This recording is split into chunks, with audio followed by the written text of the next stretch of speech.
Oke, Pak Asmi, ahli hukum pidana kita. Ya, jadi medan pertarungan pembuktian atas keaslian ijazah ini tidak bisa berdiri sendiri, Bang Hotman. Ya. Ia harus disandingkan dengan ijazah pembanding yang sejaman dengan Bapak Presiden kita pada waktu itu wisuda. Ya.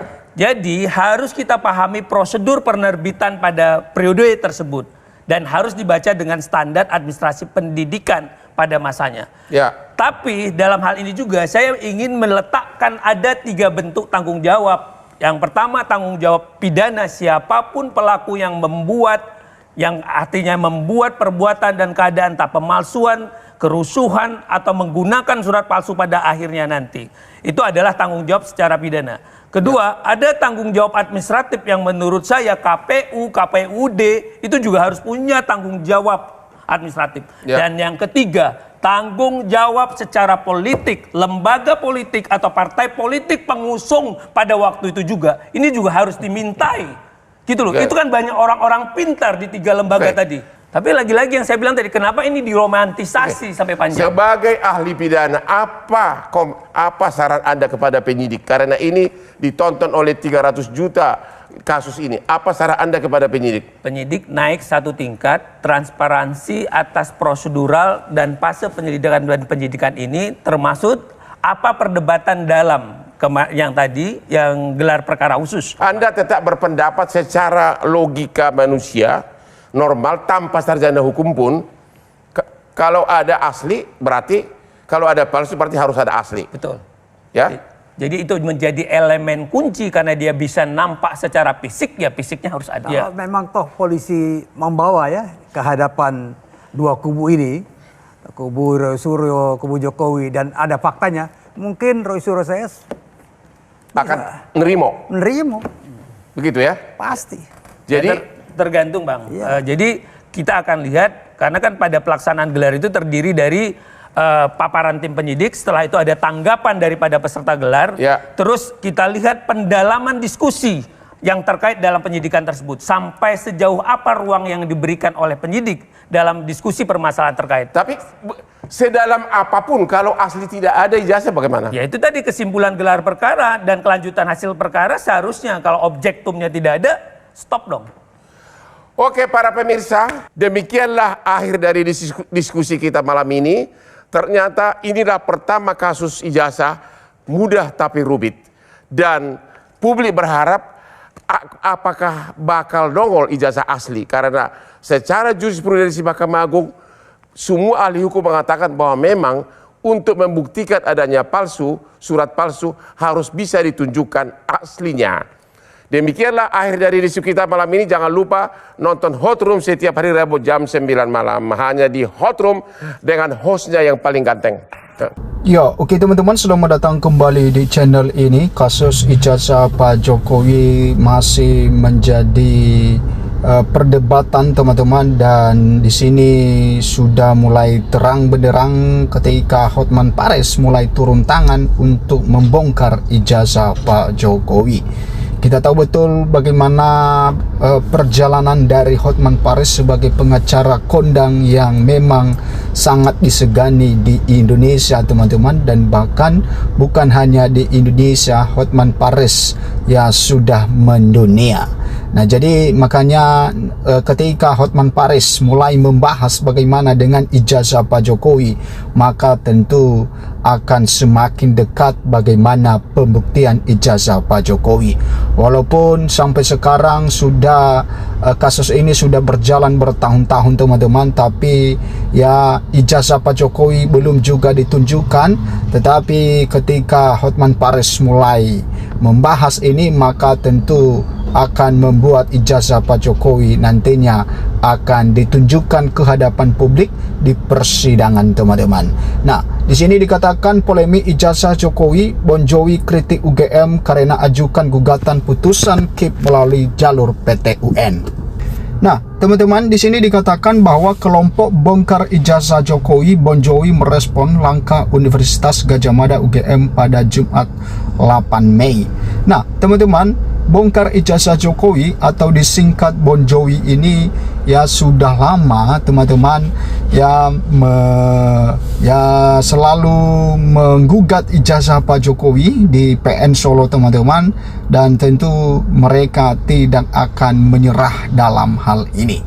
Ya, di sini dikatakan adapun UGM sebelumnya menggugat putusan Komisi Informasi Pusat KIP soal ijazah Presiden ke-7 Jokowi ke Pengadilan Tata Usaha Negara PT UN. Nah, mereka juga pernah menggugat ke PT UN teman-teman.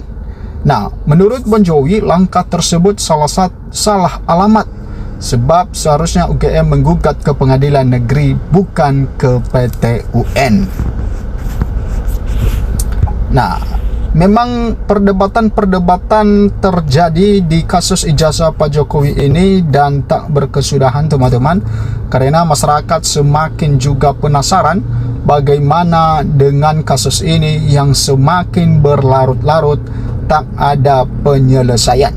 Ijazah Jokowi kembali dinilai janggal. Bonjowi beberkan anomali berkas legalisasi tanpa tanggal.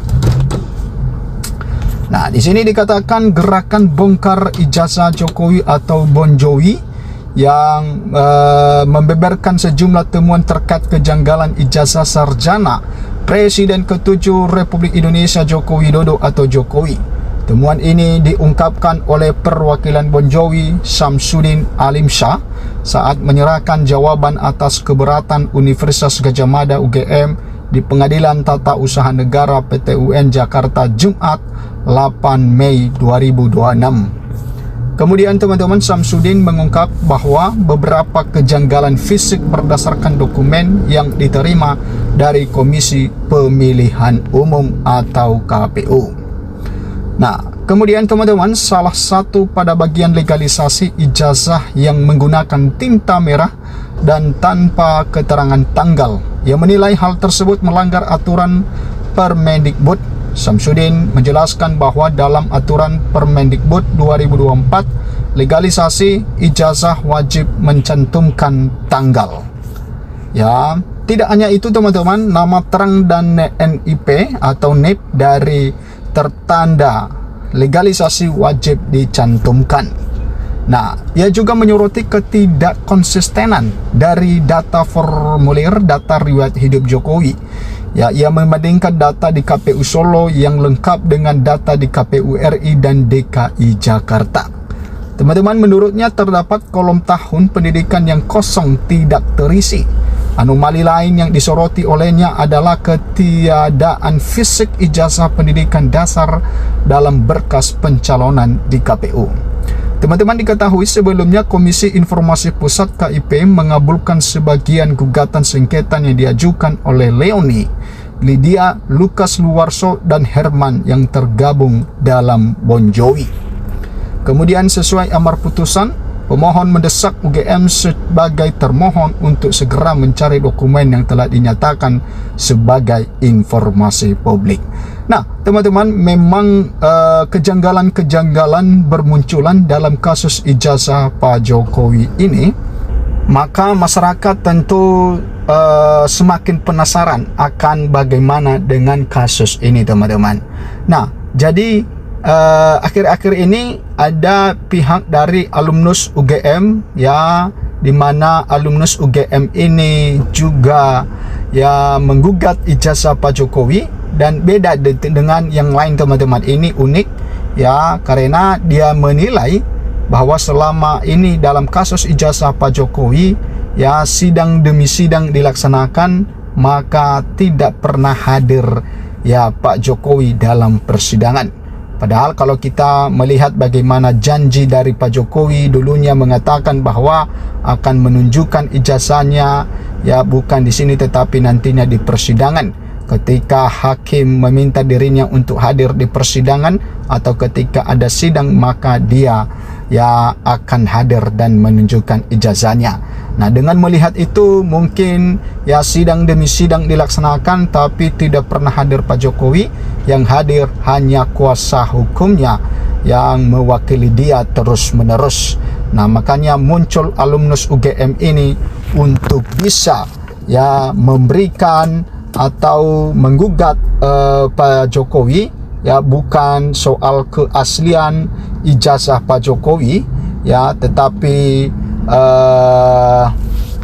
ya dia mempertanyakan kenapa Pak Jokowi selama ini tidak hadir dalam persidangan demi persidangan yang dilakukan.